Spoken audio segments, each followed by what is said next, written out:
Hey Judy, how you doing? Hi, Ryan. I'm good. How are you? Oh, I'm doing good. I was thinking about icebreakers, something to talk to you about, Oh, and I okay. wanted to tell you that last week I went to a middle school performance of Frozen. Oh, and wasn't that your theme for Halloween, right? Was Well, it? we did a Disney theme. We did Beauty and the Beast, Okay. but Okay. my daughter's got like five Frozen dresses, and she was on the edge. She was like actually on the edge of her seat. I don't think I've ever seen anybody like sit on the edge of their seat like that and watch Right. a performance that she already knows. But That's so sweet. yeah. When was the last time you went to a middle school performance? Oh, boy. My son is going to be 20, so it was a while ago. Um, but he did perform when he was in high school. He was Beauty and the Beast, and he was Beast his senior year. So that was pretty special. That's great. He must have been pretty high up in the pecking order of that department for It was the first time he ever tried out, which amazing. just made it so much fun, right? And he got to experience what that was all about. So it was pretty cool. So Yeah. did you come up with an icebreaker question? Because usually that's my thing here at SupportLogic. So do you have one for me? I don't. I think for me it was just sharing how much I loved the awkwardness of middle school and watching them on stage.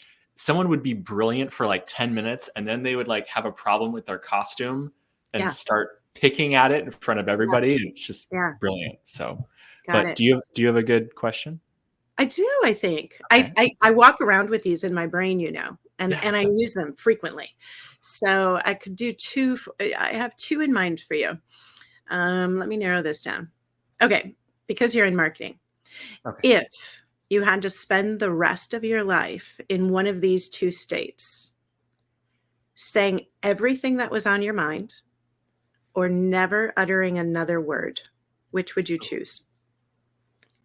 I mean, as a writer, as an introvert, I'm picking the never saying another thing in my life Yeah. option, right? Okay. Yeah. Because the other option sounds like sabotage. It I don't know. does, doesn't Yeah, it?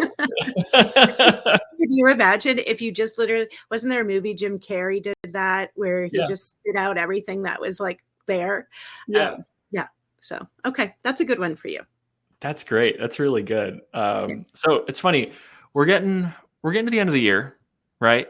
we are. And I thought a really good topic today would be everyone's planning their next year, right? Everyone's planning at least their next first half. And you, as the CCO of SupportLogic, are doing the same thing. Um, Indeed. and I would love to hear your advice for CCOs, for heads of support, heads of success, planning their year out, and how do you do it? We've compiled a few questions for you. We can start with those, Okay. and I'd kind of love to see where you go with it. So, a first question I have for you is, in terms of cultivating the customer centric culture that you're cultivating at SupportLogic, what practices are yielding good results for you, and what do you plan to do over this next year for more of that? Yeah. So I think the biggest thing that we as a company have had to do, this year is, and everyone talks about it, but we had to do it, which is to truly bring all of the groups together. And for instance, onboarding our services team, our CS team, our support team, we have to get so much closer to the sales teams, right? This this experience of when I sell it, then I hand it off, right? We have to lose that mentality, right? When we bring a customer in, that's all of our customers. Your team and our team put together Project Unify, right? Which is some Mhm. work that I think everybody in the marketing and CS team should be proud of, because that right there was, hey, you're going to touch the customer repeatedly. We're going to touch the customer repeatedly. Let's bring this together and unify our communications, right? Let's unify our webcasts that we're delivering. Let's not oversaturate our customers with emails and messages and webcast and on and on and on. And I think for all of us, we preach it, but customer success is not a team. It's the responsibility of everybody in the company. There just happens to be some individuals who carry that in their title. But I think, if we all truly had the word customer in our title, no matter what department you're in, no matter what role you have, if it was, customer support, customer success manager, customer onboarding team, I think we all have to look at it that way, because we do get into, and we talked about this in our last session, we get into our silos and we're so focused on the work that we have in our silo, we forget the entire customer journey and where we're all coming in and bouncing around, potentially to do good. We know we want to do good.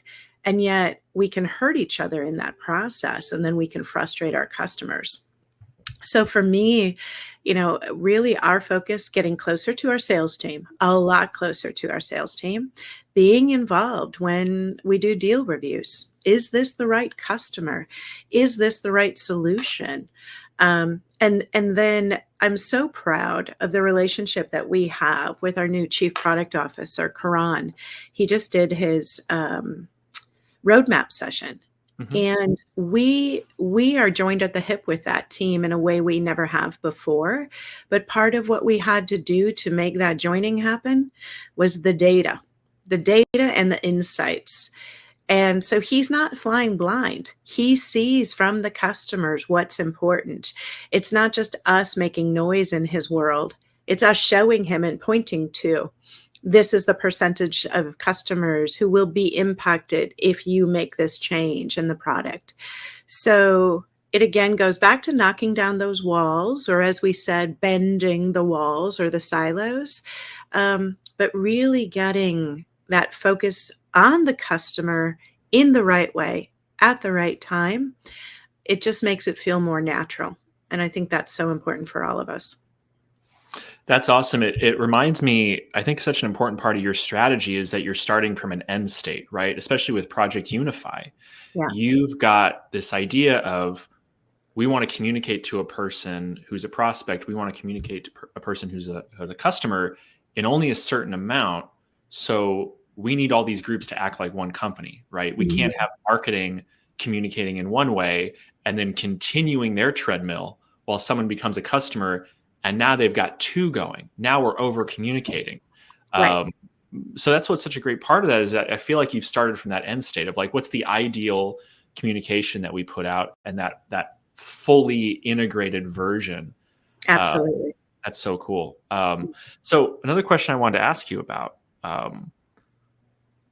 with experiences and with customer experience, do you have a specific approach that you're using that has been successful with turning a potential negative experience into a positive one? Yeah.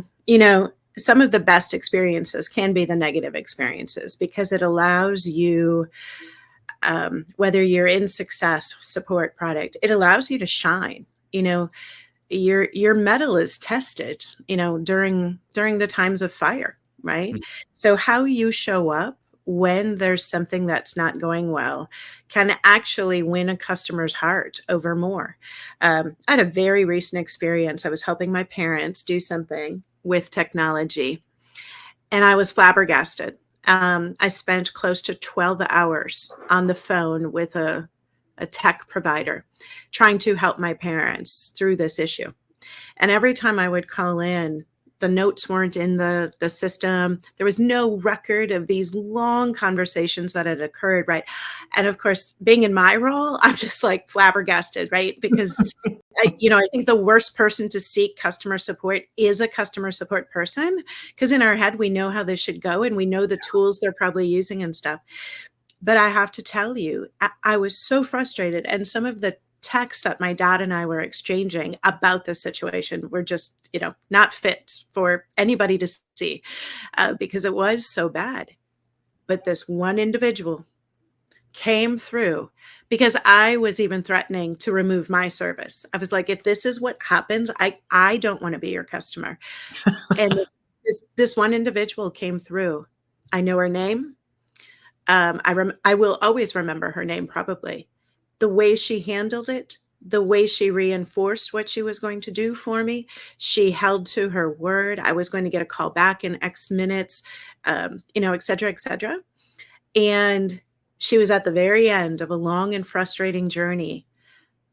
But she convinced me, okay, this is where I want to do business. This is where I want my parents to stay with their business, et cetera. So it is during those tough times. Obviously, you don't want to have those tough times. But if you do have those tough times, come in, show up well, and you can turn it around, right? But don't overcommit.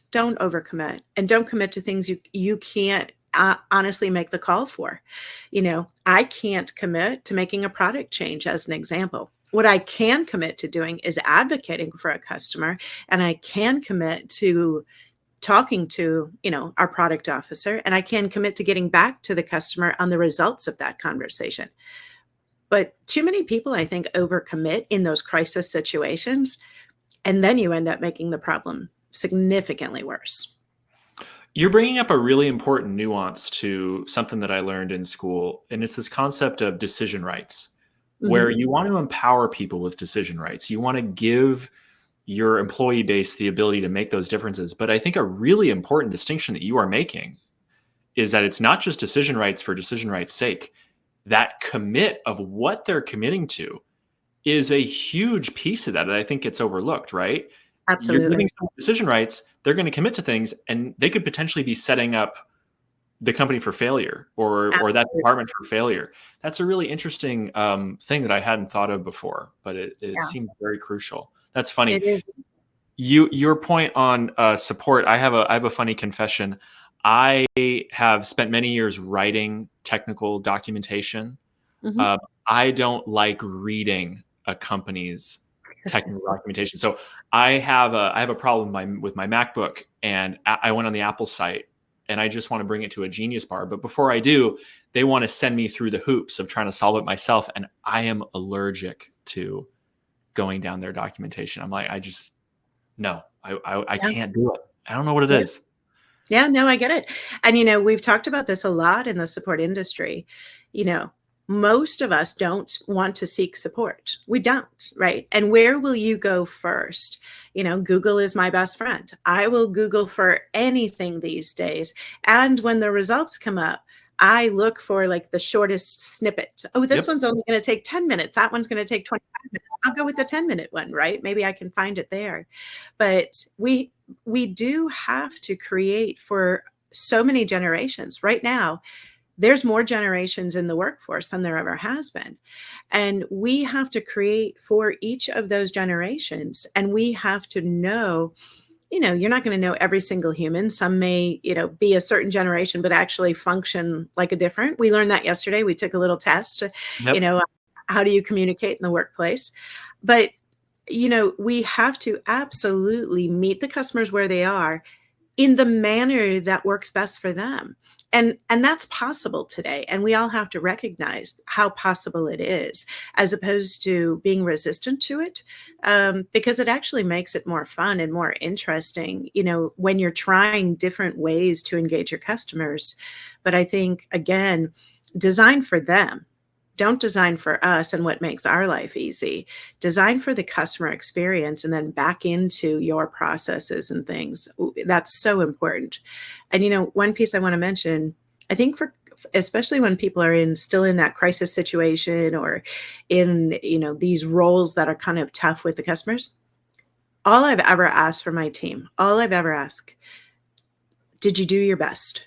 And if my team can look me in the eye and they can say, yes, I did my best, that's okay. We're going to work through whatever this is. But if they look at me and say, nah, I wasn't on my best game that day.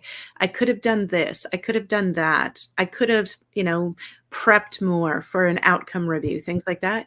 That's okay too. At least we know what we're working with. But I think we often have these false expectations of, what we expect from our teams. Just ask them to do their best, and they will. And when they don't do their best, they're willing to talk about it. And then that gives you your coaching and leadership opportunities. That's a great point. It's kind of bringing it back around to the planning And let's talk about metrics. Yeah. So I think going into this next year, folks kind of have an idea of what metrics they're going to use and stuff. But what are the adjustments? What are the additions to these traditional metrics that you're looking at, Yeah. that you're using for your planning? Yeah. So I've talked about this topic for years and years and years. Like, you can find all sorts of blogs that I've written and stage presentations, customer support, customer success teams. We can measure everything, and we're really good at measuring lots of things, lots of Mhm. things. And then when we show up to want to present those metrics, excuse me, the people in the audience maybe only focus on the metric that's now in the red or has dipped, right? And then we're surprised, right, that there's not more conversation around the overall health of the team or the overall health of the customers. Few years back, I worked with a group of individuals in the industry, and we built a framework, and it's still out there and readily available for anybody who wants to use it. We made it publicly accessible. And it was the Open Customer Metric Framework. And I believe the acronym ocmfgroup.org. And you can go out and you can find it. But the point is, it was a balanced scorecard of how to approach metrics, first off, that were guiding and coaching, not discipline-oriented metrics. That was number one. Number two, it was metrics that you could pull and push your levers based upon where you were at that time. Maybe the entire focus has to be customers. Maybe there's unhealthy, things going on in the customer base. Maybe it was in knowledge. Maybe we really need to focus on our knowledge culture, right? So you can bend and twist and assign percentages based upon the importance of this balanced scorecard. And the thing that's always key is for an executive, a CCO, a leader of support, leader of success, the metrics that are meaningful and the metrics that matter and the metrics that you can do something about, not just a show up and, our X was Y this month. Okay. All right. Yeah. What does that actually mean? I think for people, and we're blessed, SupportLogic, right? We have customer sentiment. Most people don't have a score like that. I have a score like that I can show to our executives and to our board. And I can show them not a small percentage of people who submitted CSAT surveys, but the entire percentage of all of our customers and what their sentiment is. That's astounding. So that's a great metric that I love.